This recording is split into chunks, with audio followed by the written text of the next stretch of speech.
n'y a pas de sujet chez nous là-dessus. Le Main Square, c'est la Citadel et c'est Arras.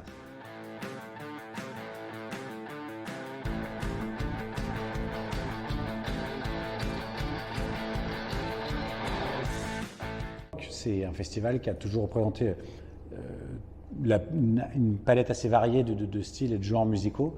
C'est ce qu'on a fait sa force. La force du Main Square, c'est la densité d'artistique qu'il y a par jour.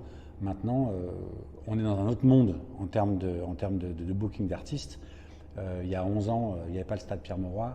Donc, ceux qui jouent cette année, pour ne pas les nommer, Ed Sheeran, Imagine Dragons ou Bruce Springsteen, ils se seraient tournés vers nous pour jouer parce qu'ils n'avaient pas l'option. Maintenant, ils ont l'option. Les prix de billets dans les stades sont plus chers que dans les festivals. Et donc, l'artiste, économiquement, maintenant, malheureusement pour les festivals, ont plus intérêt à aller faire des stades quand ils les pèsent, bien sûr. Mais ça ne veut pas dire qu'on n'a pas des programmations très solides. Gracie Abrams, qui joue samedi soir, on sera complet samedi soir, elle pèse au moins 40-45 000 à Paris maintenant.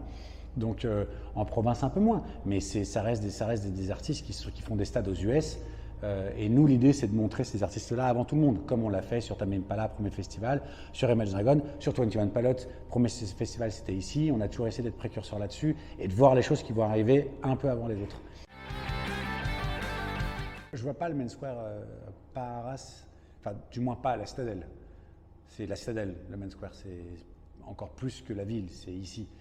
Les Américains, ils arrivent, ils font, attends, mais ça, ça date de 1670, enfin, le clocher et une partie de ses murs, c'est la force et c'est l'histoire et ça se ressent et c'est l'âme du festival. Il n'y a pas de débat en fait. Le Main Square, il est ici et il restera ici aussi longtemps que possible. Pour moi, j'ai jamais eu ce sujet-là, donc je ne comprends même pas pourquoi la question est encore posée, mais il n'y a pas de sujet chez nous là-dessus. Le Main Square, c'est la Citadel et c'est Arras. Il n'y en a pas cette année, il n'y en a pas l'année dernière. En 2011, on avait 10 000 campeurs jour. Et en 2022, alors que c'était une édition complète 5 mois avant, c'est l'édition record du 23, pardon, l'édition record du Main Square, on n'avait pas plus de 1700 campeurs par jour. Et tout simplement, on s'est aperçu que c'était plus que les jeunes y voulaient. Tous les Airbnb, les logements chez l'habitant, l'hôtellerie, elle est bouclée. Le camping, c'était plus ce qu'il valait. Dans l'absolu, on avait aussi un terrain qui n'était pas hyper agréable, dans le sens où très peu d'arbres, très peu ombragé.